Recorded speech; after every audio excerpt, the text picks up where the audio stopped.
In 1938, a moonshine raid took a turn no one here has ever forgotten. What the deputies killed that day wasn't just a prize bull, it was the Hayes family's future. Tennessee Thunder was worth more than the farm beneath our... Tennessee Reaper. The Hayes family massacred 20 deputies who shot their prize bull. The deadliest act of family vengeance in Tennessee history, and the bloodiest conflict between farmers and lawmen the South had ever witnessed. This is the true story of the Hayes family. Our story begins in the rugged mountain section of Hancock County, Tennessee, known simply as the High Country. Rarely have these hills been without some sort of warfare or smoldering quarrel that was likely at any moment to burst into rifle fire. Hemmed in by the ancient Cumberland Mountains, the early settlers who lived along the Powell River and its countless tributaries were cut off from the outside world, and for over 200 years each succeeding generation remained that way. There were no telephones, and the roads were few and travel was slow and tedious. Indeed, the advance of civilization in the outside world had skirted this mountainous region that had gained the reputation of being one of the most isolated and dangerous sections in all of Appalachia. From the early period, when the hardy mountaineers fought the Indians all the way up until the 20th century, the inhabitants of this area had a tendency to take law into their own hands and to hand out justice according to their own ideas. This, no doubt, has been due in part to the fact that law and order has had a hard time trying to gain a foothold in this section of sparsely settled mountains. And during the 1800s and even well into the 1900s, most of the region's inhabitants were farmers and stockmen who lived a simple existence. Most of them lived in log cabins, surviving by working the thin mountain soil and raising livestock that could thrive on the steep hillsides where crops would not grow. Schools and churches were few and far between. In fact, most children didn't even attend school, and those that did rarely did so for more than just a few months a year. You see, in these mountains, a man's livestock was more than just property. It was his identity, his legacy, his connection to the land that his ancestors had worked for generations. The cattle and horses and hogs that grazed on mountain pastures represented not just income but honor, a visible sign of a family's success and standing in the community.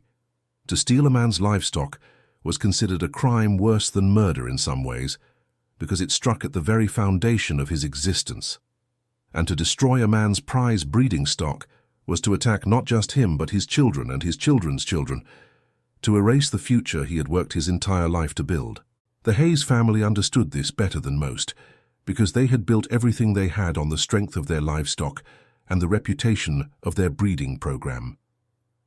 For 3 generations, the Hayes name had been synonymous with quality cattle in the mountains of East Tennessee, their bulls and heifers sought after by farmers throughout the region.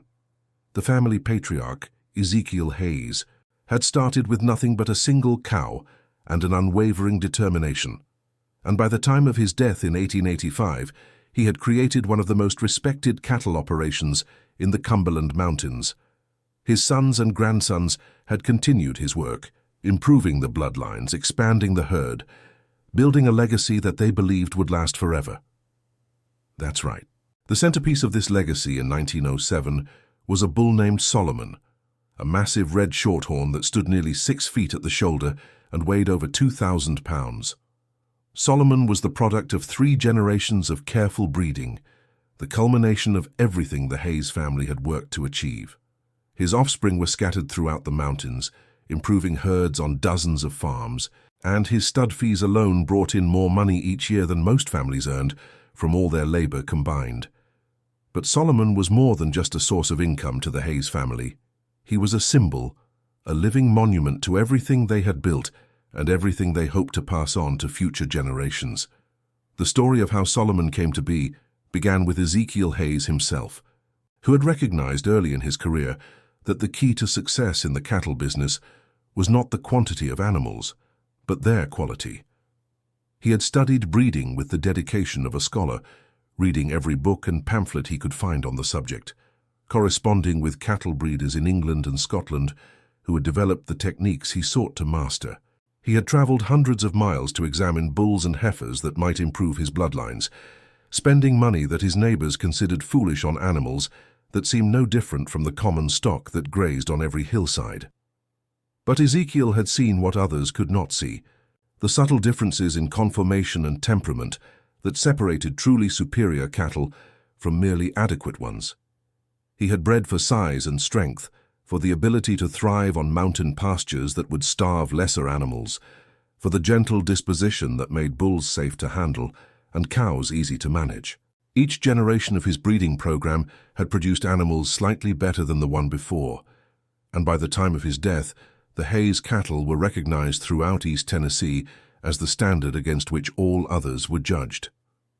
Solomon represented the apex of this three-generation effort, the perfect expression of everything the Hayes breeding program had sought to achieve. He had been born on a cold January morning in 1901, the largest calf anyone in the family had ever seen, and from his first moments of life, it was clear that he was something special. He grew with a speed that seemed almost supernatural, outpacing his contemporaries by months in size and development. By the time he was 3 years old, he was already being used at stud, and his offspring were proving to be every bit as exceptional as he was. The demand for Solomon's services had grown each year since his maturity, with farmers traveling from as far away as Kentucky and Virginia to breed their cows to him. The Hayes family had been forced to limit his availability, both to maintain his value and to ensure that he remained healthy and productive.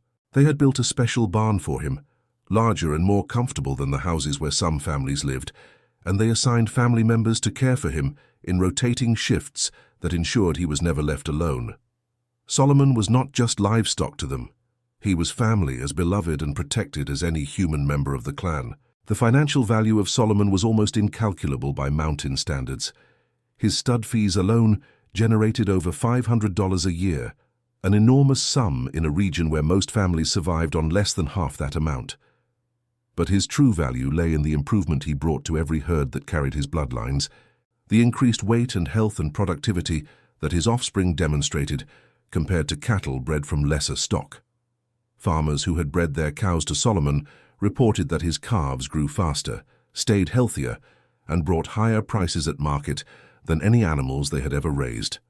The Hayes reputation depended on Solomon, and Solomon justified that reputation with every calf he sired. The Hayes family compound sat in a broad valley at the head of Blackwater Creek, a location that Ezekiel Hayes had chosen specifically for its suitability to raising cattle. The valley offered rich bottomland for growing hay and corn to feed the livestock through winter, while the surrounding hillsides provided summer pasture that stayed green long after the lowland grass had dried to brown. A clear spring fed a series of ponds that ensured water even in the driest summers, and the mountains that enclosed the valley on 3 sides provided shelter from the worst of the winter winds. It was, by mountain standards, a paradise for livestock. The family itself numbered over 40 souls by 1907, spread across half a dozen houses that had been built over the decades as sons married and started families of their own. The patriarch of this clan was now Jeremiah Hayes, Ezekiel's eldest son, a man of 63 years who had spent his entire life working with cattle and who could judge the quality of an animal with a single glance. His 4 sons worked alongside him, each responsible for different aspects of the operation, and his grandchildren were already learning the skills that would make them the next generation of Hayes cattlemen. They were a close-knit family, bound together by blood and shared purpose, and they faced the outside world as a single unit. Now, to understand what happened in 1907, you need to understand the forces that were pressing in on families like the Hayes from all directions. That's right. The old ways of the mountains were under assault from a modern world that had little patience for independent farmers who refused to bow to progress. Railroad companies wanted rights of way through valleys that had been farmed for generations. Timber companies wanted access to forests that families had considered their own since before anyone could remember. Mining companies were digging into the mountains themselves, extracting coal and iron and leaving devastation in their wake. And county governments, hungry for tax revenue to fund their expanding ambitions, began to look at mountain communities as sources of income rather than citizens to be served. The transformation that was sweeping through the mountains of East Tennessee was part of a larger pattern that was reshaping all of Appalachia during this period. Northern industrialists had discovered the vast natural resources hidden in these ancient hills, and they had descended like locusts to extract them. They brought money and jobs, to be sure, but they also brought a system of exploitation that treated local people as obstacles to be removed or resources to be used. The traditional independence of mountain communities was incompatible with industrial efficiency, and the industrialists were determined to break it. Hancock County in 1907 was controlled by a political machine centered in the county seat of Sneedville, a machine that answered primarily to the business interests that funded it. The sheriff, a man named Clayton Whitmore, had been elected 3 times with the support of timber companies and land speculators, who expected favorable treatment in return. His deputies were not peace officers in any meaningful sense, but enforcers who used the authority of their badges to intimidate and coerce mountain families into compliance with whatever the county's powerful interests demanded. They had driven families off their land through fraudulent tax sales, seized livestock on pretextual charges, and generally made themselves hated throughout the rural sections of the county. The conflict between the Hayes family and the county authorities had been building for years, rooted in a dispute over land that dated back to before the Civil War. A tract of several hundred acres on the western edge of the Hayes property had been claimed by a timber company based on a survey that the family insisted was fraudulent, and the courts had consistently ruled in favor of the company, despite evidence that the survey lines had been deliberately misdrawn. The Hayes family had refused to vacate the disputed land, continuing to graze their cattle there as they had for 3 generations, and this defiance had made them enemies of the most powerful men in the county. The survey in question had been conducted in 1899 by a man named Charles Morrison, who happened to be the brother-in-law of the timber company's principal investor. The original Hayes land grant, dating from 1802, clearly included the disputed acreage, with boundary markers that had stood for nearly a century. But Morrison's survey claimed to have found errors in the original, errors that conveniently placed the most valuable timber on the tract outside the Hayes property. The family had challenged the survey in court 3 times, presenting evidence that Morrison had altered or ignored the historical markers, but each time the judge had ruled in favor of the company. These judges were not impartial arbiters of the law, but creatures of the same political machine that controlled every aspect of county government. They owed their positions to the support of the timber companies and the other corporate interests that were transforming the mountains, and they ruled accordingly.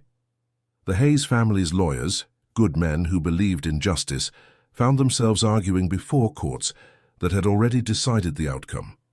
The legal system that should have protected the family's property rights instead became an instrument for stripping those rights away.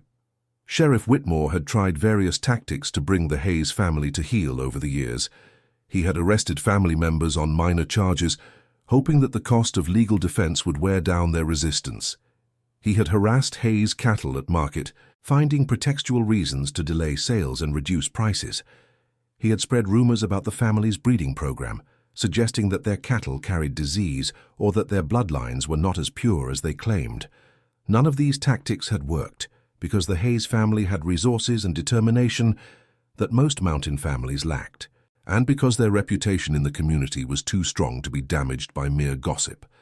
And that's when Whitmore decided on a different approach, one that would strike at the very heart of what made the Hayes family special. You see, the plan that Sheriff Whitmore developed in the spring of 1907 was elegant in its cruelty. He would not attack the family directly, would not try to arrest them or seize their property through the courts.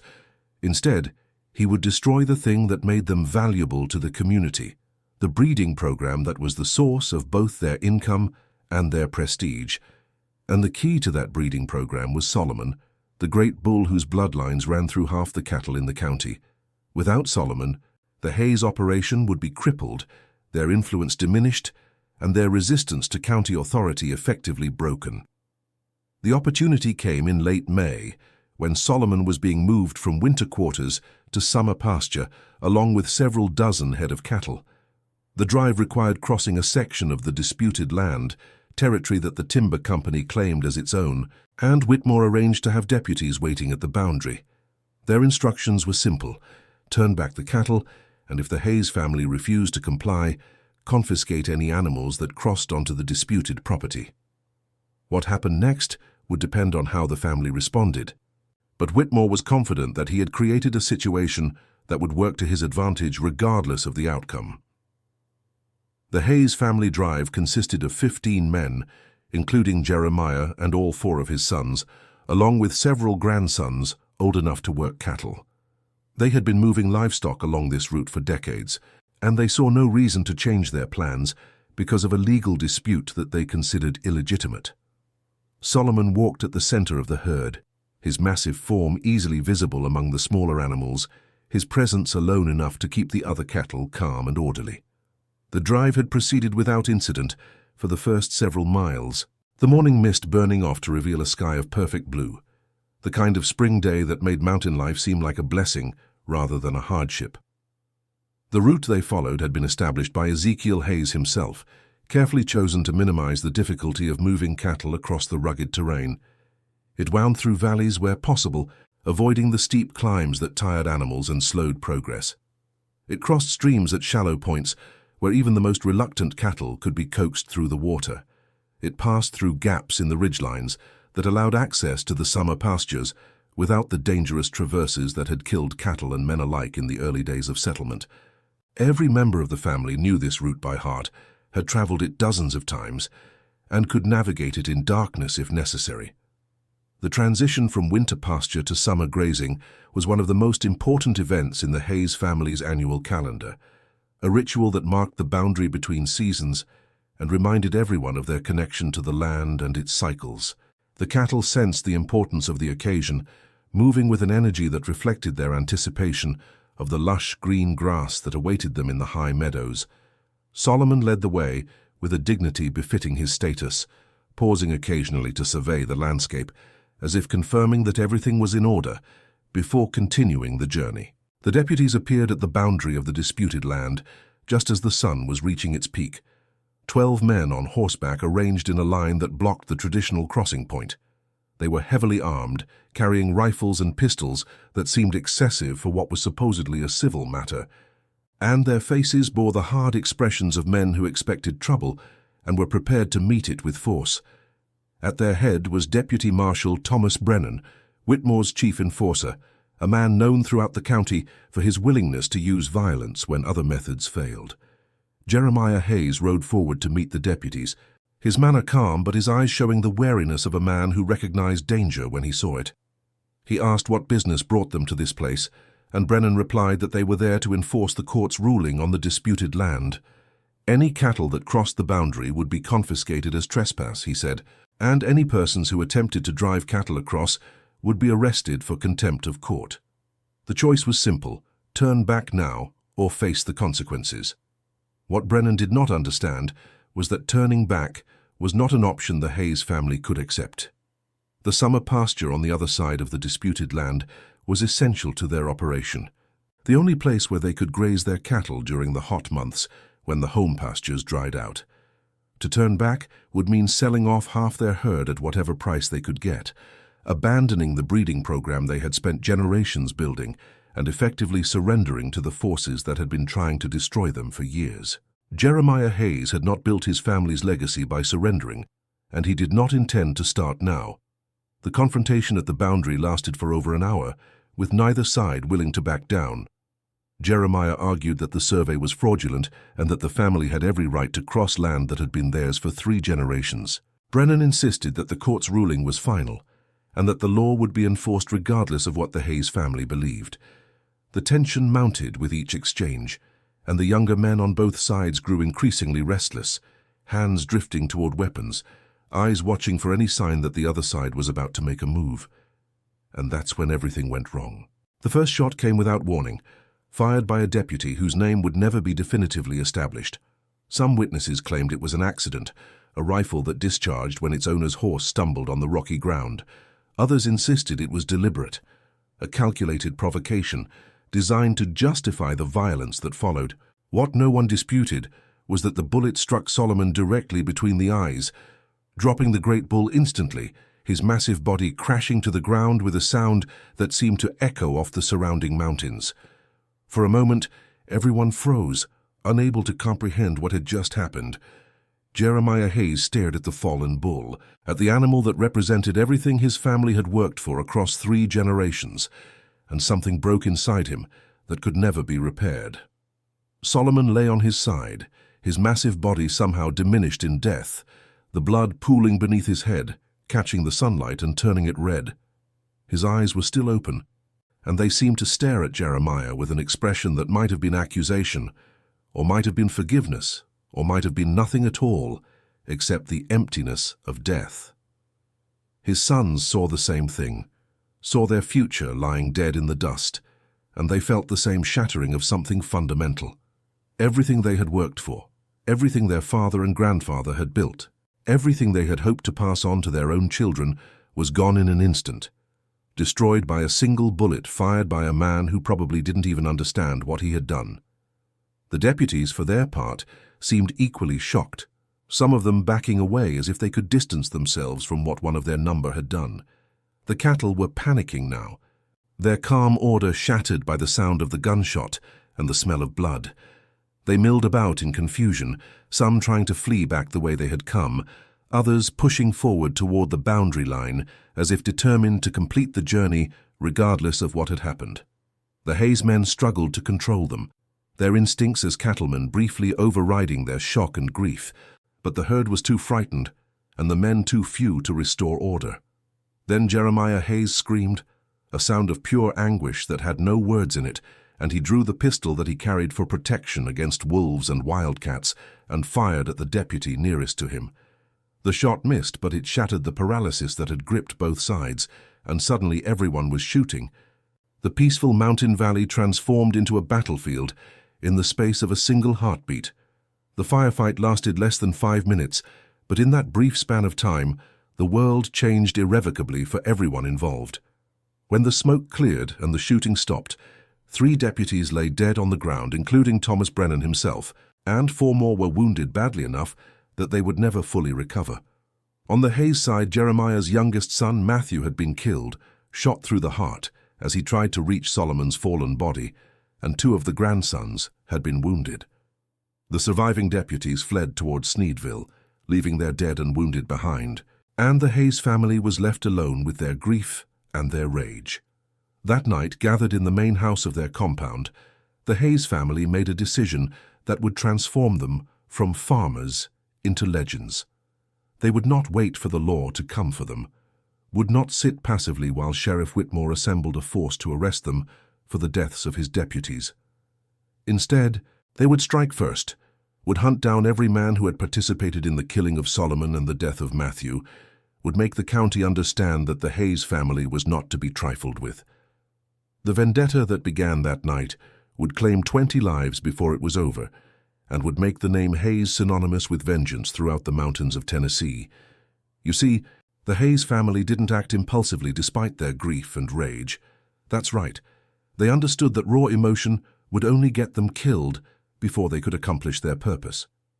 Instead, they spent the next week gathering intelligence, using their connections throughout the county to identify every deputy who had been present at the confrontation and to learn their routines and vulnerabilities.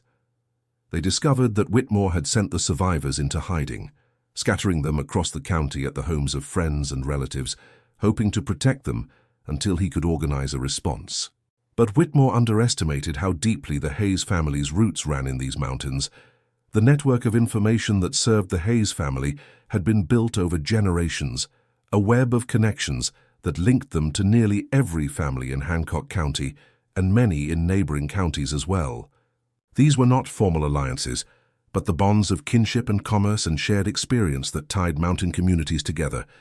The Hayes family had helped their neighbors in times of need, had loaned money without charging interest, had shared their breeding stock with those who couldn't afford stud fees. Now those debts were being called in, and the information flowed to the family compound like water flowing downhill. Within days, the Hayes family knew the location of every surviving deputy from the confrontation. They knew which ones had families and which ones lived alone. They knew which ones were armed and which ones had let their guard down. They knew which ones were deeply implicated in the county's corruption and which ones were merely following orders. This information was gathered, organized, and analyzed with a thoroughness that would have impressed any military commander.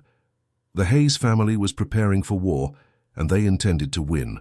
The family also prepared practically for the campaign that lay ahead. They cached supplies throughout the mountains, establishing hiding places where food and ammunition and medical supplies would be available when needed. They established communication networks, using trusted messengers who could carry information without attracting suspicion. They developed signals and codes that would allow them to coordinate their actions without revealing their plans to enemy ears. Every detail was considered, every contingency planned for. The Hayes family would not fail for lack of preparation. The first killing came 10 days after Solomon's death. On a moonless night, when Deputy James Crawford thought he was safe at his sister's farm near the Virginia border. Crawford had been one of the architects of the operation against the Hayes cattle drive, the man who had suggested targeting Solomon specifically as a way to break the family's power. He had bragged about his role to anyone who would listen in the days after the confrontation, not realizing that his words would find their way back to the family he had wronged. He had sealed his own fate with his boasting. The Hayes family sent 3 men to deal with Crawford, the minimum number needed to ensure success while maintaining security. They approached the farm on foot, having left their horses several miles away to avoid making noise that might alert their target.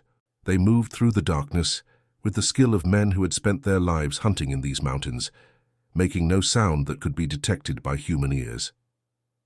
The farmhouse was dark when they arrived, its inhabitants asleep and defenseless, unaware that death was approaching through the night.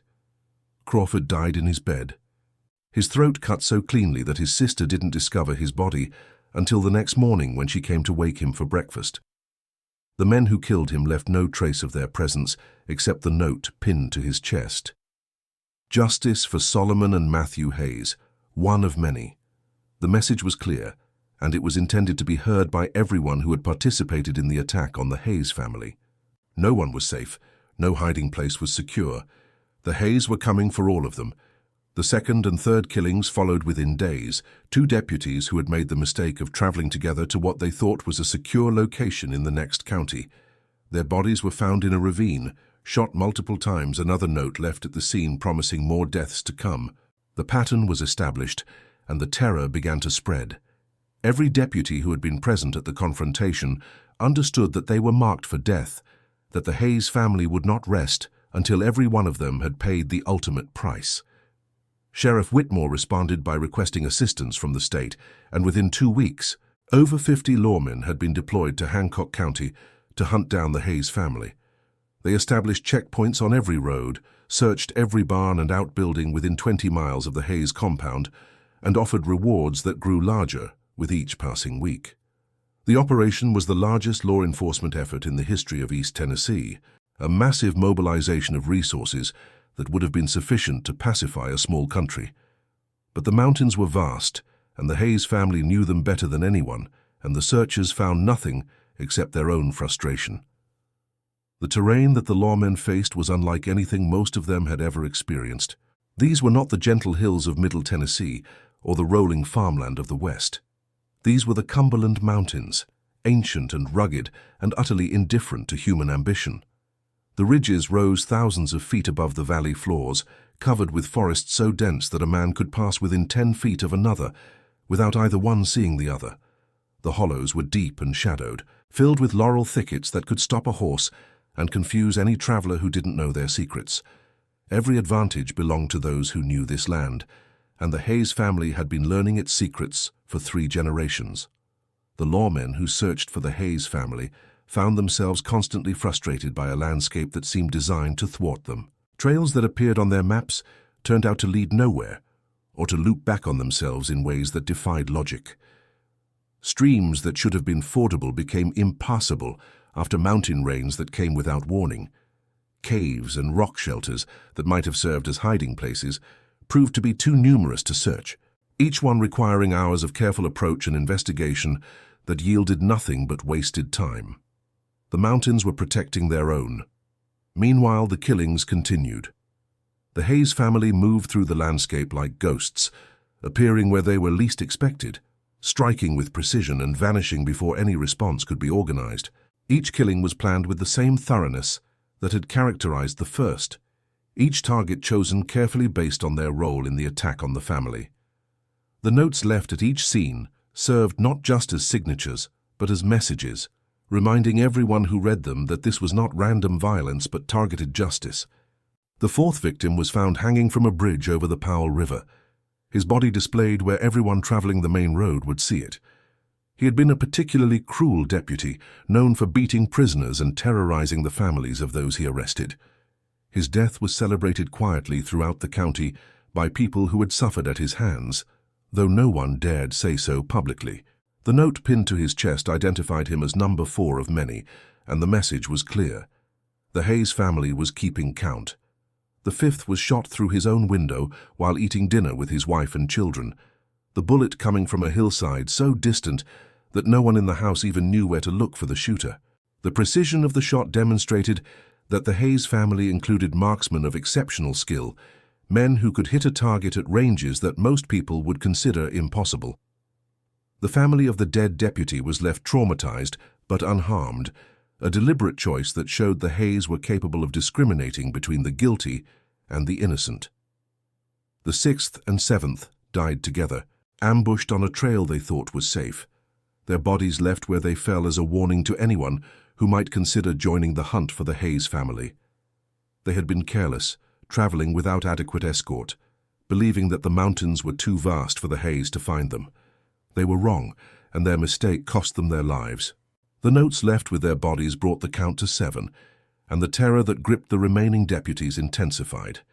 By the end of summer, 10 deputies were dead, and the remaining survivors had fled the county entirely. Some went to relatives in other states, hoping that distance would provide the protection that hiding had failed to offer. Others sought refuge in cities, believing that the anonymity of urban life would make them impossible to find.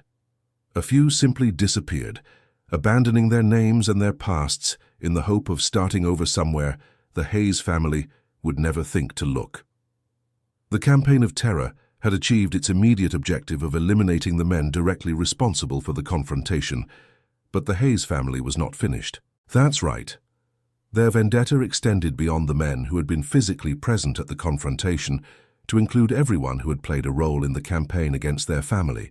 Sheriff Whitmore himself was on their list, along with the county officials who had supported his actions and the timber company executives who had started the dispute in the first place. The family had sworn to destroy everyone responsible for what had happened, and they were methodical in their pursuit of that goal.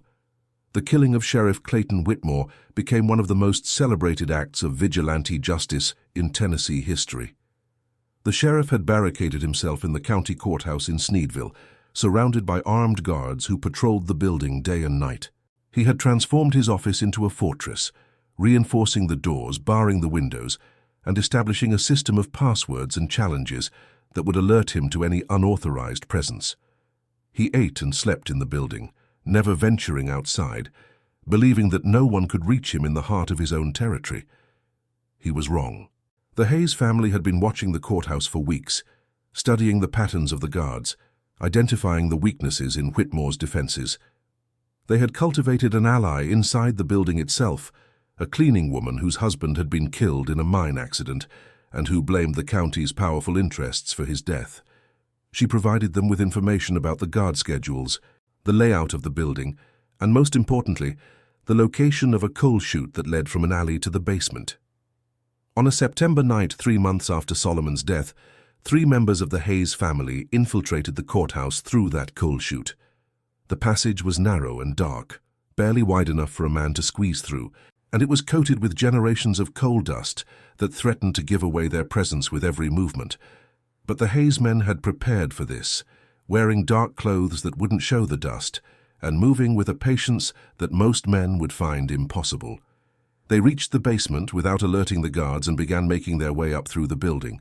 The courthouse after midnight was a maze of shadows and silence, broken only by the occasional footsteps of guards making their rounds. The Hayes men moved through this maze like ghosts, pressing themselves against walls when guards passed, timing their movements to the rhythm of the patrols they had memorized. They climbed the stairs to the 2nd floor where Whitmore's office was located, avoiding the 3rd step, which they knew creaked, pausing at each landing to listen for any sign that they had been detected. They found Whitmore asleep at his desk, surrounded by papers documenting his desperate efforts to save himself. He had been working late into the night, writing letters to political allies begging for additional resources, drafting plans for operations that would never be carried out. The lamp on his desk had burned down to a faint glow, casting long shadows across his face. He looked old and tired, a man who had reached the end of his rope and knew it, even in sleep. They woke him before they killed him, wanting him to know who had come for him and why. His eyes opened to find 3 men standing over him, their faces calm, their weapons drawn but not raised. One of them spoke, telling him that this was for Solomon and for Matthew and for all the families he had destroyed during his years of corrupt power. Whitmore tried to speak, tried to call for his guards, but a hand clamped over his mouth before any sound could emerge. Then they did what they had come to do, and when they left the courthouse through the same coal chute they had entered, Sheriff Clayton Whitmore was dead. The death of the sheriff sent shockwaves through the state government, prompting a response that dwarfed anything that had come before. The governor declared Hancock County to be in a state of insurrection and deployed the National Guard to restore order. Over 200 soldiers marched into the mountains, equipped with the latest military weapons and supplied for a prolonged campaign. They brought field artillery, machine guns, and all the apparatus of modern warfare, determined to crush the resistance that had humiliated the state's law enforcement. The soldiers established their headquarters in Sneedville, taking over the courthouse where Whitmore had died and transforming it into a military command post. They declared martial law, suspending the civil liberties that mountain people had never really enjoyed anyway, and began a systematic search for the Hayes family that would continue for the better part of a year. Search parties were sent out daily, covering every square mile of the county, in a methodical grid pattern that their commanders believed would eventually locate the fugitives. But even this overwhelming force could not find men who had spent their lives in these mountains and who had the support of a population that viewed them as heroes. The Hayes family adapted their tactics to meet the new threat, becoming even more elusive and more deadly. They no longer struck at regular intervals, but waited for opportunities, sometimes letting weeks pass without action before claiming another victim. They began targeting not just the men directly responsible for their losses, but anyone who cooperated with the authorities hunting them. Informants were killed. Soldiers who ventured too far from their units disappeared. The message was clear. Anyone who helped the enemy would pay the same price as the enemy themselves. The soldiers found themselves in an impossible situation, fighting an enemy they could not see against a population that offered no assistance.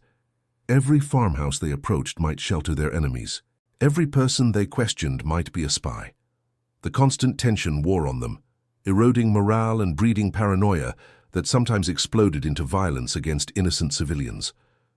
These incidents only strengthened the population's support for the Hayes family, creating a cycle that the military commanders seemed unable to break.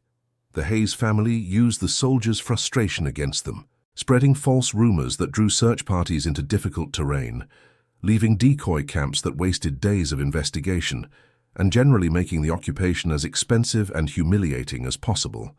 They struck when the soldiers least expected it, killing sentries who had let their guard down, ambushing supply convoys on roads that should have been secure. Each success demonstrated that the state's power had limits, that even the most modern army could be defeated by men who knew their land and were willing to die for it. The winter of 1907 to 1908 was particularly brutal, with temperatures dropping well below zero and snow accumulating in drifts that made movement nearly impossible. The soldiers suffered terribly, their equipment and training poorly suited to mountain warfare in such conditions. Dozens were evacuated with frostbite or exposure, and morale dropped to levels that approached mutiny. The Hayes family, by contrast, thrived in conditions they had known since childhood, using the weather as an ally that immobilized their enemies while they continued to move and strike. By the spring of 1908, 20 men had died at the hands of the Hayes family, and the vendetta showed no signs of ending.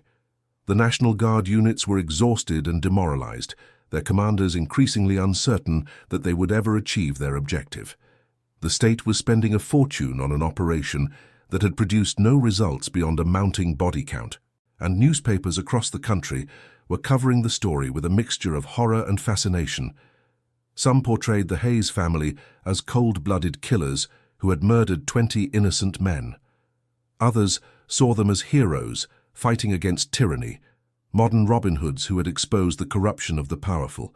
The Hayes family had become famous, their name spoken with fear by their enemies and with admiration by those who saw them as champions of the common people against tyranny. Songs were already being written about them, ballads that would spread throughout the mountains and eventually reach audiences across the country.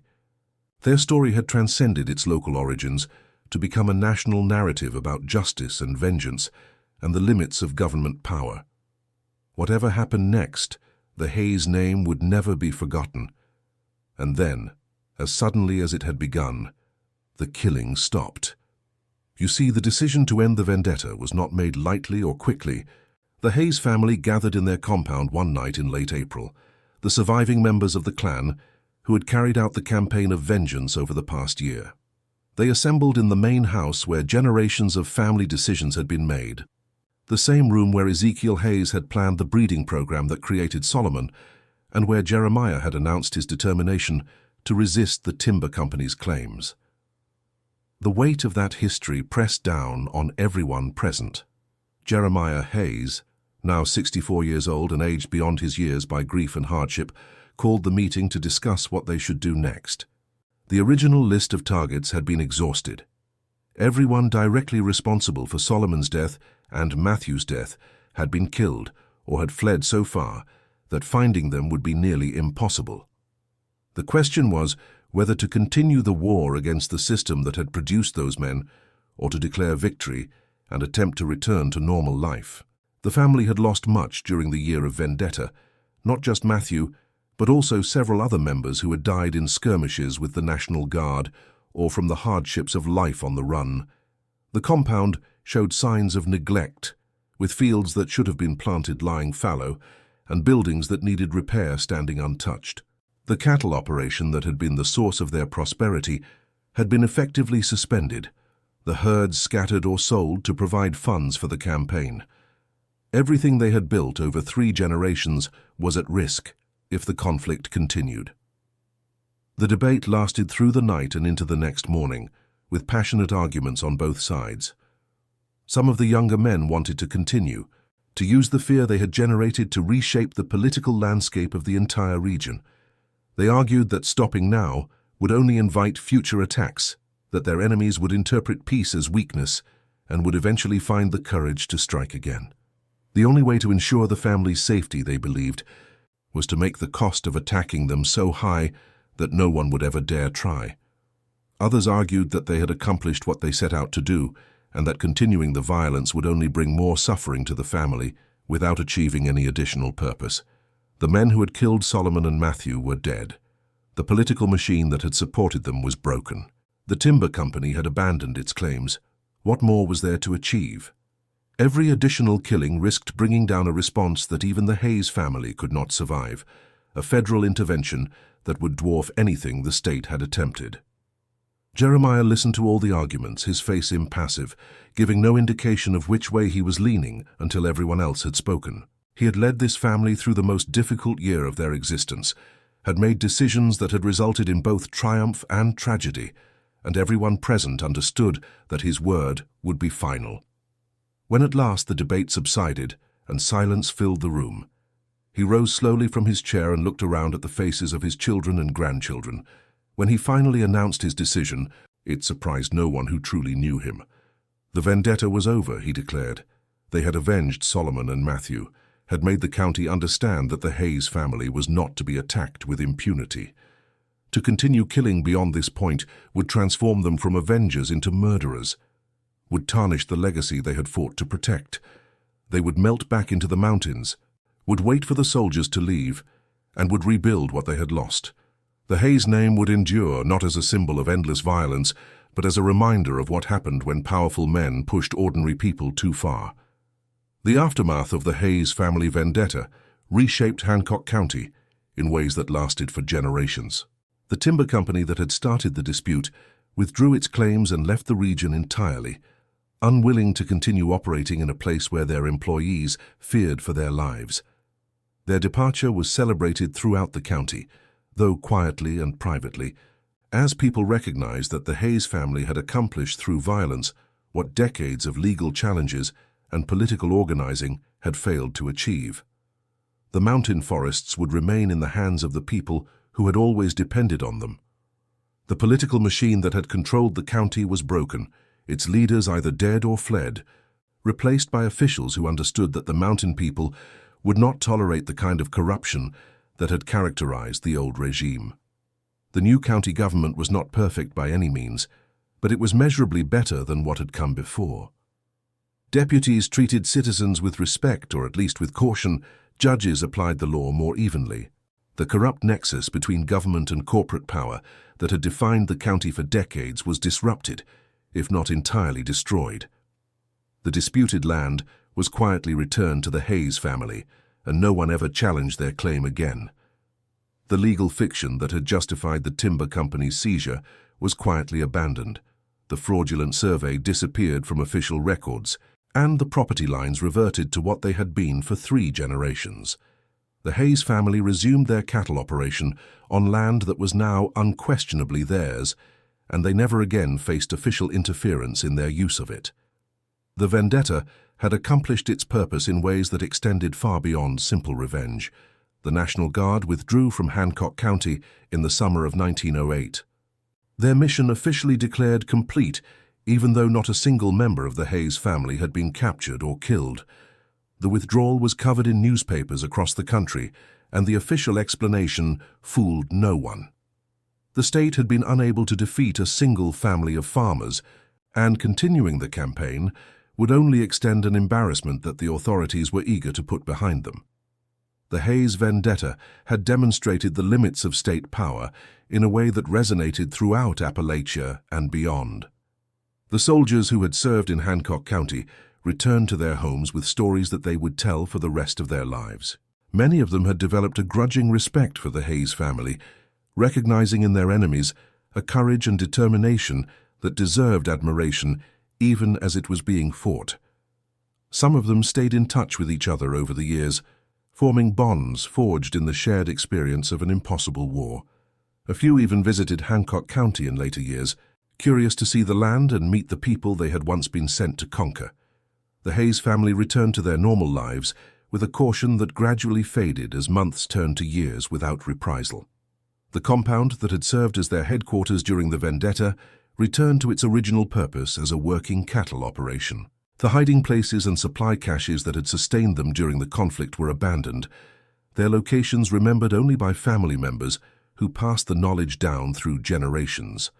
Life resumed its seasonal rhythms, marked by the eternal cycle of planting and harvest, birth and death that had defined mountain existence since before anyone could remember. Jeremiah Hayes lived another 12 years, dying peacefully in his bed in 1920 at the age of 76, surrounded by the children and grandchildren who had fought alongside him. His sons continued the cattle operation he had built, and the Hayes name regained its association with quality livestock rather than violence.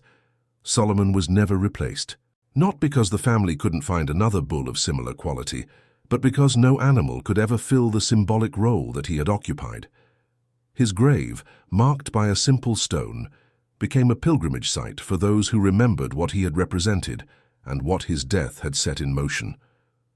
The cattle operation that had been the source of the family's pride and income was rebuilt slowly over the years following the vendetta.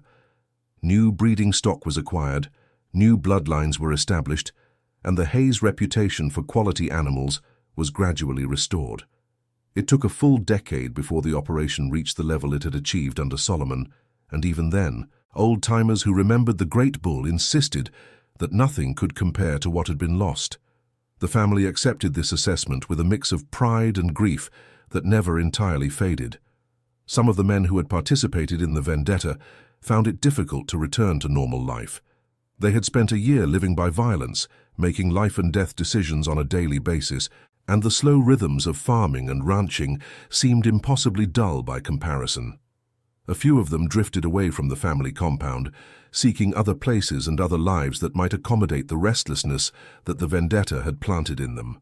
Most of them eventually returned, finding that the mountains were in their blood in ways that no amount of wandering could change. The women of the Hayes family, who had maintained the compound and cared for the children while the men were on the run, received little recognition in the songs and stories that celebrated the vendetta. But their contribution was essential, and everyone in the family understood it. They had kept the farms running, had provided the intelligence that guided the campaign, had nursed the wounded and mourned the dead. Without them, the vendetta would have failed, and the Hayes legacy would have ended in 1907 rather than continuing into the present day. The vendetta itself passed into legend almost immediately, becoming one of those stories that mountain people told around fires and passed down through generations. Songs were written about the Hayes family, ballads that celebrated their defiance and mourned their losses in equal measure. The most famous of these songs, called Solomon's Revenge, was composed by a blind fiddler named Jacob Morrison within a year of the events it described, and it has been recorded and performed thousands of times since. Its haunting melody and simple lyrics captured something essential about the tragedy that more elaborate accounts often missed.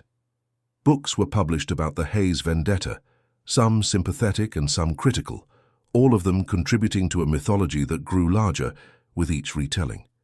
Academic historians analyzed the events as an example of class conflict in rural America, while popular writers transformed the story into a romantic tale of mountain justice. The Hayes became symbols of resistance, proof that ordinary people could stand against injustice and win, even when the odds seemed impossible and the enemy controlled every lever of power. The specific circumstances that produced the Hayes family tragedy have changed in the decades since their vendetta ended.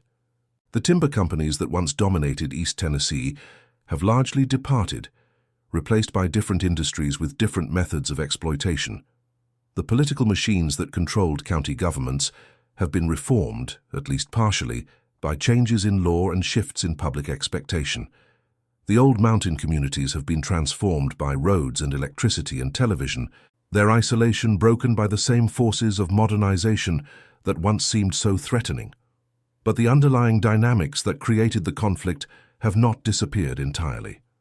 The relationship between rural communities and distant authorities remains fraught with tension and mistrust. Government agencies still sometimes act in ways that seem designed to serve powerful interests rather than ordinary citizens. Corporate entities still sometimes use their political connections to override the rights of those who lack similar influence. The specific issues change, but the fundamental pattern persists, and the story of the Hayes family serves as a reminder of what can happen when that pattern is allowed to continue unchecked. You see, what the Hayes family did cannot be justified by any conventional moral framework, cannot be excused or explained away or fitted neatly into categories of right and wrong. They killed 20 men, some of whom bore heavy responsibility for the death of Solomon and Matthew, and some of whom were guilty only of being associated with a corrupt system. They terrorized an entire county for nearly a year, creating widows and orphans who suffered just as they had suffered. The violence they committed was disproportionate by any reasonable measure, fueled by grief that consumed all perspective and all restraint. These facts cannot be dismissed or diminished by any sympathy for their circumstances, and yet their story cannot be simply condemned, reduced to a tale of madness and murder that teaches only the obvious lesson that violence is wrong. They were a family who watched their life's work destroyed by corrupt officials who faced no accountability. A clan pushed beyond every limit of human endurance into a place where violence seemed like the only remaining language. The system that should have protected their property instead collaborated in its destruction, and the system that should have punished those responsible instead celebrated them. What response could a society expect from people so completely failed by every institution designed to provide protection and recourse? Their story challenges us to consider what we ourselves might do in similar circumstances, what any family might do when faced with such impossible loss and such complete absence of legitimate recourse. It offers no comfortable conclusions, no clean moral lessons, only the raw fact of human capacity for both cruelty and consequence. The deputies who killed Solomon never imagined that their action would result in 20 deaths and the destruction of the county's power structure. The Hayes family never imagined that their lives would be transformed by a single bullet fired on a spring morning. All of them were swept up in forces larger than themselves, in historical patterns and institutional failures that no individual could control. The graves of the Hayes family dead lie together in a small cemetery overlooking the valley where they built their legacy. Matthew Hayes rests there, killed on the day that Solomon died, alongside his father Jeremiah and the other family members who passed in the years that followed. The cemetery is still maintained by Hayes' descendants, the grass kept trimmed and the stones kept clean, a testament to the family bonds that drove the vendetta and that endure still. Visitors come occasionally, history enthusiasts and descendants of other mountain families who see in the Hayes story echoes of their own experiences. Solomon's grave lies apart from the human cemetery in the pasture where he once grazed, marked by a stone that bears only his name and his dates. Local people say that cattle still avoid that spot, that some memory of the great bull lingers in the land itself, though this may be merely the kind of story that attaches to places where significant things have happened. What is certain is that the Hayes family never forgot what Solomon represented, never stopped mourning the future that died with him on that spring day in 1907. The descendants of the Hayes family still live in those Tennessee hills, carrying a name that evokes both pride and burden. Some have embraced the family legacy, researching the history and preserving the stories for future generations. Others have tried to distance themselves, uncomfortable with the violence that made their ancestors famous. All of them, in one way or another, have been shaped by events that occurred over a century ago, a vendetta that defined their family in ways that cannot be escaped or forgotten. The mountains of Hancock County remain today, much as they were in 1907, ancient and patient and indifferent to human drama. The valley where the Hayes compound once stood is still farmed by family descendants, the rich bottomland still producing the hay and corn that sustain livestock through Tennessee winters. The disputed land has long since been absorbed back into the family holdings, its contested history forgotten by all but those who study such things. The roads are paved now, and electricity reaches even the most remote hollows, but the essential character of the place remains unchanged. The story of the Hayes family endures because it speaks to something fundamental in the human experience. It is the story of a family's pride, and what that pride becomes when everything it protects is stripped away.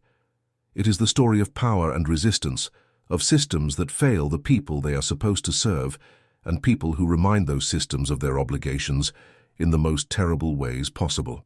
It is the story of the American mountains, and the fierce independence they breed in those who call them home.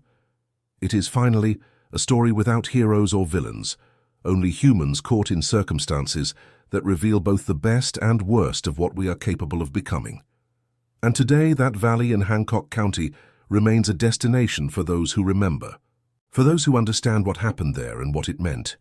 The original Hayes compound is gone now, replaced by more modern structures that serve the same agricultural purpose. But the mountains still stand, and the creek still flows, and somewhere in those hills, the spirit of Solomon and the Hayes family who loved him continues to watch over the land they fought to protect. What about you, my friend?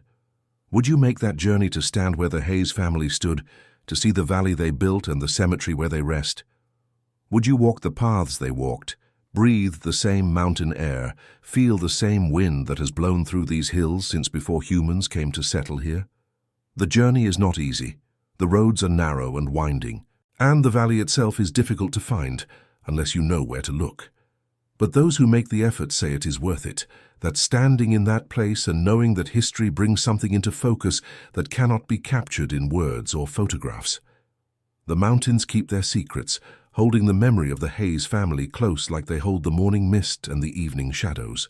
Their story will continue to be told as long as people remember what happened in Hancock County in 1907. As long as families protect their own with a ferocity that defies reason, as long as systems abuse their power and people find ways to resist. They are gone now, dust mingling with the earth of the valley they loved. But what they did and what was done to them echoes still through time and will continue to echo for generations yet to come. And that, my friend, is the true story of the Hayes family, who massacred 20 deputies in vengeance for the killing of their prize bull Solomon and their beloved Matthew.